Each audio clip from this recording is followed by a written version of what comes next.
선한 사람 TV를 정하고 계시는 국내외에 계시는 성도 여러분, 그리스도의 이름으로 문안 인사드립니다. 애청자 여러분들은 하루하루의 삶을 은혜롭게 사시고 하나님 앞에서 기뻐하시는 거룩한 사역들을 이루어 드려 아버지 앞에 영광, 교회의 모범을 보이는 애청자들이 되기를 바랍니다. 우리 가정에 일어나는 좋고 굳은 일, 교회에서 일어나는 모든 일들이 합동해서 유익하여 하나님의 영광이 선포되고 교회가 오히려 발전하는 일에 도움이 되는 방향으로 해결하는 명수들이 되길 바랍니다. 오늘 계속해서 사도행전 6장 1절 이하에 나오는 히브리파 유대인과 헬라파 과부들의 갈등의 문제를 이제 총 결집하여 해결책을 생각하겠습니다. 기독교 공동체 안에 히브리파와 헬라파 간의 갈등으로 거룩한 공동체를 위협하는 문제를 해결하기 위하여 해결 방안을 제시한 것으로 여겨집니다. 몇몇 주석가들은 공동체를 위협하는 요소가 공동식사가 한 부분이었다는 것을 거절했습니다. 많은 주석가는 헬레니스트, 헬라파 유대인들이 일방적으로 해결의 책임을 맡은 대표자들로 구성된 자체에 대해서 해결의 효과에 대해서 의문을 제기하였습니다. 그러나 이것은 불필요한 의문이라는 사실로 판명이 났습니다.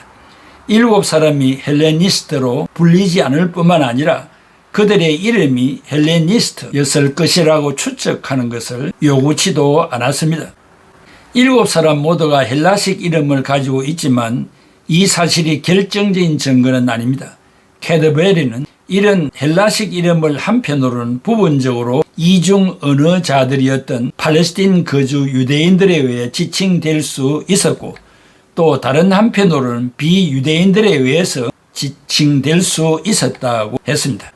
헨겔은 7인, 즉 헬레니스트였다고 확신하는데 그것은 7사람 중에 전형적인 유대식 이름을 가진 사람이 전혀 없었기 때문이라고 주장합니다.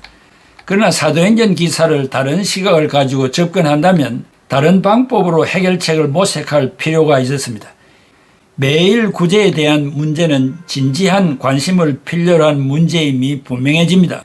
만약 의문의 식사 규례에 관계가 있다고 한다면 7사람의 임명은 단순히 음식을 분배하기 위한 그룹을 임명한 것이 아니라 더 큰 문제를 해결하기 위해서 위탁받은 지혜롭고 영적인 사람들의 회의로 간주될 수 있습니다. 비록 구제를 담당하는 것이 말씀의 봉사보다 열등한 것으로 이해하는 것이 자연스럽게 보이기는 하나 이 기사의 요점은 봉사의 여러 가지 다양한 형태를 제시하는 것에 불과합니다.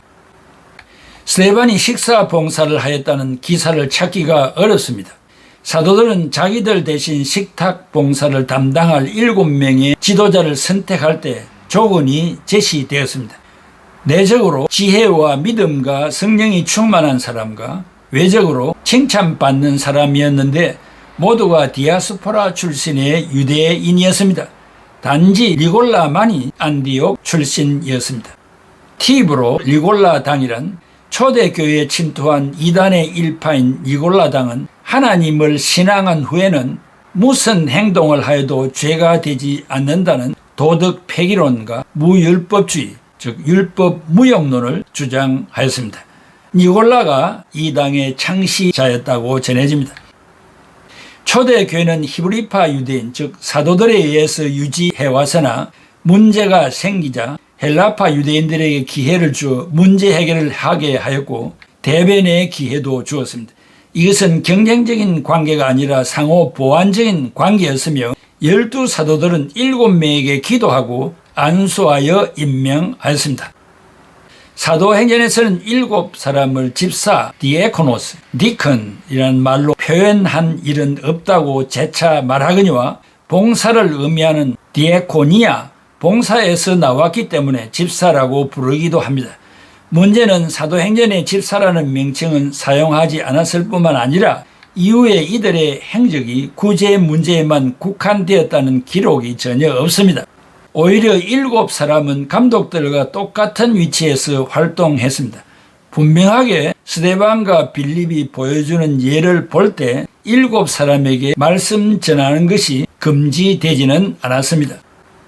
그래서 스데반과 빌립은 말씀을 전하여 많은 사람을 그리스도에게로 인도했습니다. 그리고 세례를 베풀기도 했습니다. 사도행전 8장 38절에 이에 명하여 수레를 멈추고 빌립과 내시가 둘 다 물에 내려가 빌립이 세례를 베풀고 했습니다. 사도행전 21장 8절에 이튿날 떠나 가이사랴에 이르러 7 집사 중 하나인 전도자 빌립의 집에 들어가서 머무르니라. 여기 전도자 헬란말로 유앙겔리스테스로서 활동한 것을 제시하고 있습니다. 바울이 40마일을 가서 가이사랴의 해상으로 갔습니다. 바울의 숙소는 7 집사 중 하나였고 전도자로 일했던 빌립의 집이었습니다. 가이사랴는 이스라엘에서 가장 로마풍이 강했던 도시였으나 20년 동안 이곳에 머물면서 바울의 일행이 도착할 때까지 살았습니다. 사도행전 8장 4절에서 8절 그 흩어진 사람들이 두루다니며 복음의 말씀을 전할세 빌립이 사마리아 성에 내려가 그리스도를 백성에게 전파하니 무리가 빌립의 말도 듣고 행하는 표적도 보고 한 마음으로 그가 하는 말을 따르더라. 많은 사람에게 더러운 귀신들이 소리를 지르며 나가고 또 많은 중풍병자와 못 걷는 사람이 나으니 그 성에 큰 기쁨이 있더라. 빌립이 집사로 등장한 것이 아니라 전도자로 소개되고 있어 저자인 누가의 본심은 교회의 직제인 집사의 기원을 말하려는 것이 아니라 예루살렘 밖에 복음을 전파하는 역사를 말하고자 한 것 같습니다. 예루살렘 밖에 복음을 전파한 사람은 사도들이 아니라 헬라어를 말하는 유대인 그리스도인들이었습니다. 그들을 통해 예루살렘을 넘어 사마리아와 온 유대와 그리고 땅끝까지 이르게 되는 결과를 가져오게 된 것입니다. 사도행전 11장 19절에 그때의 스데반의 일로 일어난 환란으로 말미암아 흩어진 자들이 베니게와 구브로와 안디옥까지 이르러 유대인에게만 말씀을 전하는데 동시에 7사람은 비천한 직무를 수행한 것은 아닙니다.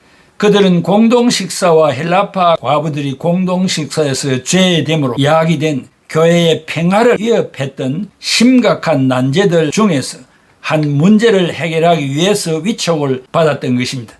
누가는 문제가 해결점에 다다랐음을 암시하지만 불행하게도 해결책이 무엇이었는지에 대해서는 구체적으로 알려주지는 않았습니다. 당시의 스데반의 설교는 상당히 자유적인 경향이 편만했다는 암시로 이해할 수 있습니다. 사도행전 11장 1절에서 18절의 베드로의 식사 규례에 대한 비평 자료는 또한 그리스도인들이 이방인과 함께 식사할 수 있다고 생각했다는 사실을 제시해 줍니다. 누가는 아래의 세 성구를 식사에 대한 어려운 문제를 해결한 해결책으로 제시하였습니다. 누가의 문제 해결 방안은 사도행전 15장 20절에 다만 우상의 더러운 것과 음행과 목매어 죽인 것과 피를 멀리하라. 또한 사도행전 15장 29절 우상의 제물과 피와 목매어 죽인 것과 음행을 멀리할지니라. 이에 스스로 삼가면 잘 되리라. 평안을 원하노라. 또한 사도행전 21장 25절에 주를 믿는 이방인에게는 우리가 우상의 제물과 피와 목매어 죽인 것과 음행을 피할 것을 계리하고 편지하였나니라. 누가는 우상의 제물을 먹는 것을 주의하라 하였고 그 외의 음식은 언제든지 어디서든지 누구든지 같이 먹을 수 있으며 유대인이나 이방인이나 상관할 것이 없이 동석할 수 있다는 것이었습니다. 누가는 어떤 경우든지 식사 문제는 중대한 것이므로 식사 자리의 동석 문제로 나타난 차별주의는 초대 기독 교인들에게 있었던 심각한 문제로서 어떻게 해결해야 할 것인가 노력했던 문제임을 이해하라는 방면으로 시도하고 있습니다. 교회가 가난하고 절망적인 상태에 있었던 사람들의 필요를 신중하게 다루고 특별히 그들의 복지를 위해서 사람들을 임명했을 때의 결과는 활기에 넘쳤고 역동적이었습니다. 교회가 적절한 전문적인 역할 분담을 통해 어려운 문제점을 해결하게 되었고 사도들은 본래의 사명에서 충성하게 되어 은혜가 넘치는 말씀을 전하게 되었는데 눈여겨봐야 할 것은 기도하는 일과 말씀 전하는 일이라 하여 기도가 말씀 연구에 앞섰다는 것입니다. 사도들의 뜨거운 기도와 은혜로운 말씀 선포로 교회는 더 한층 발전하게 되었습니다. 초대교회의 갈등의 해결이 오히려 더 큰 성장과 부흥의 역사를 가져오게 되었습니다. 이제는 하나님의 말씀을 들을 수 있는 기회가 늘었고, 그래서 다른 많은 사람들이 믿음으로 생활하게 되었습니다. 하나님의 은혜와 능력은 가난한 사람들의 복지를 돌보는 일이며, 그 일에 몰두하는 사람들은 그러한 삶 안에서 활동함으로 하나님이 주신 고유한 특성으로 생각하였습니다. 그리하여 사람들은 이적과 기사를 계속해서 목도하고 체험하게 되었습니다. 디오도르 P. 해리스는 주장하기를 7사람은 행정가로서가 아니라, 즉 재정관리인이 아니라 선교사로서 처신했다. 특별히 스데반과 빌립이 탁월하게 복음을 전하는 역할을 담당했다. 그러므로 7사람들은 사도들과 병행하는 독특한 직무를 가졌다. 7집사라는 직함은 12사도라는 직함에 상응하고, 7집사라는 명칭은 완전하게 12사도의 명칭과 같이 제시되었다. 7집사와 12사도와의 차이는 기능상의 차이라기보다 활동 영역상의 차이다. 7집사가 헬라 출신인 것처럼 정확하게 12사도는 히브리 출신이었다라고 그의 책에서 말하고 있습니다. 집사의 직무는 어쩌면 예루살렘 교회에서 그 기원을 찾습니다. 그러나 집사 직분이 점진적으로 발전되어서 디모데 전서에서는 완전히 확립이 되었습니다. 교회가 성장함에 따라서 목사의 직무와 집사 직무의 개념은 모든 신자들의 의무로서 이해되었습니다. 7명을 사마리아인으로 선택한 이유는 동족의 문제를 동족이 해결하도록 하기 위해서였습니다. 즉 이것은 믿음과 지혜에 충만해서 얻어진 결과입니다. 요약하면 집사는 교회 사역의 실질적인 부분에서 으뜸이 되는 것이 아니고 섬기는 자입니다. 집사는 성도들의 식탁에서 불평을 가진 자, 구제에서 제외된 자, 어떤 모임에서 남모르게 소외를 당하고 왕따를 당한 자들을 위하여 적재적소에서 교회의 평화를 도모하기 위하여 헌신한 일꾼들입니다. 교회의 모든 직무들은 평등하고 함께 일해야 합니다. 교회는 인종차별이 없으며 사람이라면 어떤 사람이라도 교회 사역에 동참할 수 있습니다. 그러므로 성도가 조심해야 할 것은 언급한 대로 우상제물과 목매어 죽인 것을 먹지 말아야 하며, 그리고 음행을 멀리해야 합니다. 이것 외에는 이방인과의 교제를 회피해서는 안 된다고 가르치고 있습니다. 사랑하는 애청자 여러분, 우리의 가정에, 우리가 출석하는 교회에 교회의 평화를 깰 만한 문제가 없습니다. 있다면 우상을 숭배하는 문제, 목매어 죽인 음식을 먹는 문제, 음행의 문제, 이것은 교회가 분파가 되어도 해결해야 할 문제이지만, 그 외에 너와 나와의 관계에서 일어나는 모든 문제는 교회의 평화를 깰 수 없는 문제입니다.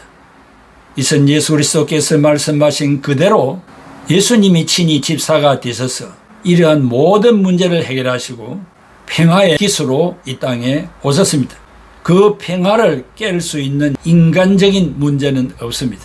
그러므로 이 말씀을 듣는 여러분들은 자기 자신의 문제, 교회 문제, 가정의 문제에 해결의 명수가 되어 교회의 평화를 되찾고 가정의 평화를 되찾고 예루살렘 교회가 부흥했듯이 우리의 교회가 평화 부흥하고 우리의 가정도 존경과 사랑으로 안정을 찾는 그런 일들이 일어나는 결과가 있기를 진심으로 바랍니다.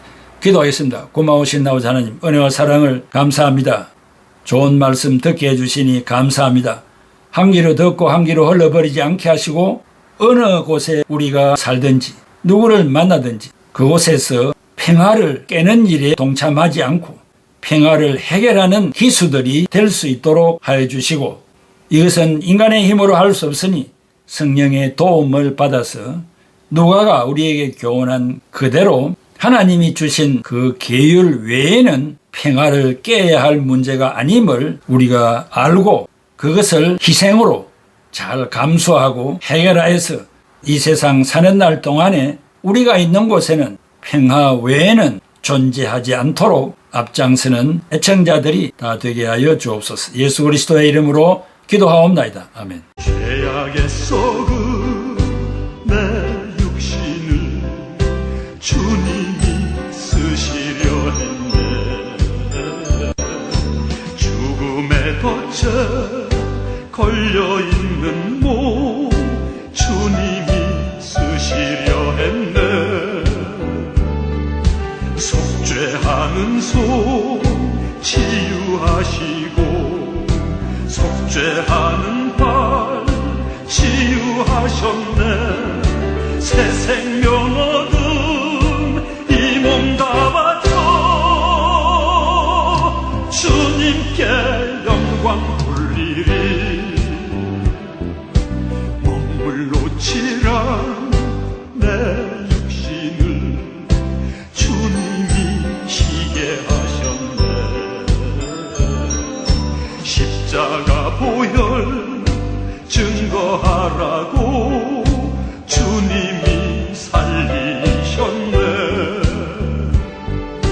기도를 할 때 음성 주시고 찬송을 할 때 기쁨 주시니 내 작은 입이 내 작은 몸이 주님의 붙들린 자라.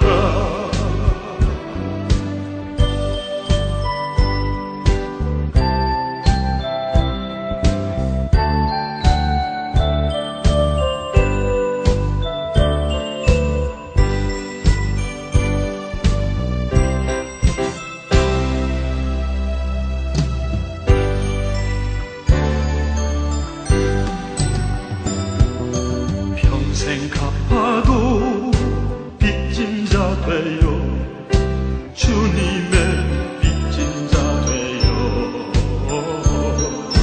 주님 가신 길 택하였건만 눈물만 솟구치네. 생명 주시니 주님이시라 능력 주시니